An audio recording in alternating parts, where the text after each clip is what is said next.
Chacun d'entre nous connaît une personne proche qui est très malade, qui souffre énormément, qui est harcelé, qui est oppressé.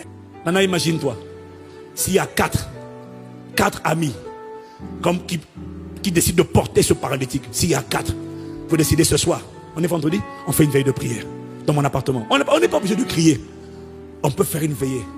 Et c'est là que le Saint-Esprit m'a ramené en 1995. J'ai eu la première oppression démoniaque de toute mon histoire, la vraie, une vraie. J'étais tellement insensé, j'étais zélé, nouveau converti. Et puis comme j'avais un frère qui souffrait énormément, qui était harcelé par des démons, j'ai commis l'erreur monumentale de dire pourquoi les démons-là ne viennent pas m'attaquer moi. Maman. J'ai dit ça, ouais, mais tu sais, quand tu es zélé là. J'ai dit pourquoi ils avaient qu'à venir m'attaquer. Mon gars, dès que j'ai dit qu'ils avaient qu'à venir m'attaquer, les instants qui ont suivi, ça n'a pas attendu 5 minutes. Hein. Quelque chose a commencé à se promener sur ma tête. Et puis commençait à me taper, comme on avait des piquants. Commençait à me taper sur la tête. Je sentais quelque chose. J'ai dit là, j'ai su que je venais de pécher. J'ai su que je venais de pécher. Et une chose qui se promène sur ma tête, qui me cogne. J'ai dit, moi, j'ai dit, Seigneur, je demande pardon. J'ai fait toutes les prières de repentance. J'ai pris autorité. J'ai chassé, brisé, mis le feu. Rien. Ça me frappe. J'ai dit, mais qu'est-ce que c'est que ça? Ça me frappe. J'ai dit, Seigneur, je demande pardon. J'appelle mon pasteur à Paris. Mon pasteur prie. Il dit, au nom de Jésus, fire. Rien. Dès qu'il a fini, la chose est là. J'appelle un pasteur que je connaissais à Parme, en Italie. À Parme, je l'appelle. Il prie. In the name of Ghanéen. In the name of Jesus. Il prie. Il prend autorité. Dès qu'il a fini de prier, la chose se balade. Ça cogne encore. Je dis, ça c'est quoi?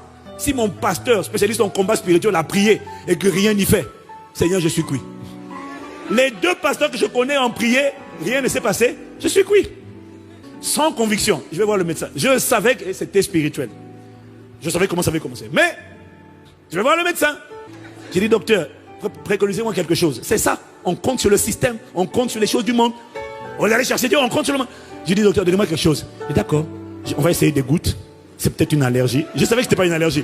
Dès que je mets les gouttes sur la tête, ce qui me cognait la tête, tout le crâne a commencé à se promener dans tout mon corps. Maman. Imagine-toi, on prend des cactus avec des piquants et puis on te cogne comme ça. Tout le corps. Ça tourne, ça se balade comme un monteur. On dirait une pelleteuse qui est en train de me cogner. On te pique. Toute la journée, 24 heures sur 24. Dans un élan de désespoir. J'étais seul. J'ai dit, je vais faire 3 jours de jeûne. J'avais jamais fait 3 jours de jeûne. À sec. J'ai dit, je ne mange plus. Je ne peux pas vivre comme ça. J'ai dit, je ne mange plus. Je ne dors plus dans mon lit. Et, Dieu merci, j'avais des frères d'origine africaine. Que Dieu les bénisse. 4 frères qui ont décidé, quand je leur ai raconté ma détresse, ils ont accepté de veiller toute la... J'ai commencé le vendredi. Du matin au soir, j'ai prié tout seul. Le soir, vers 20h, 21h, je vois les 4 frères venir et ils disent, on va s'installer dans la cuisine. Ils n'ont pas de titre, ils n'ont pas de nom. Je ne connais même plus leur prénom. Mais ils ont dit, on va s'installer dans la cuisine. On va prier toute la nuit. On va prier avec toi. On va faire une veillée de prière. On est resté là de 22h. Ils n'avaient pas de titre. Le Saint-Esprit aux commandes. On ne cherche plus les hommes de Dieu. On cherche le Dieu des hommes. Il m'a dit, combien d'entre vous avez fait ça? Tu connais une soeur qui souffre, tu connais un frère qui souffre, tu as un département, tu as un ministère. Quand vous êtes assis et vous avez entouré cette personne-là, vous avez dit, mets-toi au milieu. Aujourd'hui là, ton cas là doit être réglé. Ton cas doit être réglé aujourd'hui. On va crier à Dieu. Bien-aimés, ils m'ont accompagné. On a prié à Dieu toute la nuit. On a chanté, prié, chanté, prié, chanté, prié. On a frappé. On a imploré la miséricorde de Dieu. On a imploré. Jusqu'à 5h du matin, je ne sais plus quelle heure, 5h ou 6h, je ne sais plus. On a prié. Et quand on a fini de prier, la chose était toujours là. En train de se balader sur mon corps. Elle se baladait. J'ai mis ma natte dans ma chambre. J'étais en colocation. J'ai mis ma natte. Je ne dors pas dans mon lit. Je mets ma natte au sol. Je vais dormir. J'ai dit, frère, merci. C'est quand j'ai ouvert les yeux, à 11h du matin. Quand j'ouvre les yeux,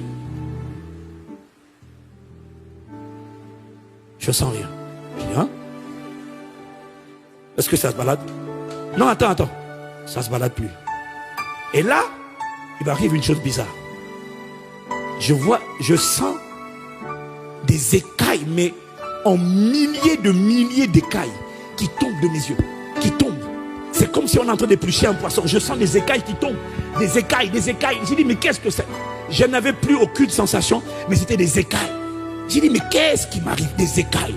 Mais je ne ressentais aucune oppression. Et là, j'entends dans mon esprit, il tomba des yeux de Saül comme des écailles. Waouh! C'est le Saint-Esprit. C'est le Saint-Esprit. Il avait entendu, il avait exaucé, il avait eu compassion. Lorsque le Saint-Esprit est remis au centre, il m'a dit, Église, arrêtez d'attendre que toutes les convocations se fassent à l'église. On ne parle pas de groupes indépendants, hein. On parle de groupes qui sont dans l'église, qui prient pour les intérêts de l'église, pour les gens de l'église, et qui décident d'entourer leurs frères et leurs sœurs et de dire, il y en a marre de cette maladie, il y en a marre de cette condition, on va veiller avec toi toute la nuit, et si ça ne change pas, vendredi prochain, on veille encore avec toi toute la nuit, on va payer le prix ensemble. Une armée. On n'a pas besoin du pasteur, on n'a pas besoin de l'assistant pasteur, on n'a pas besoin de l'apôtre, on a besoin d'hommes et de femmes qui remettent le Saint-Esprit au centre.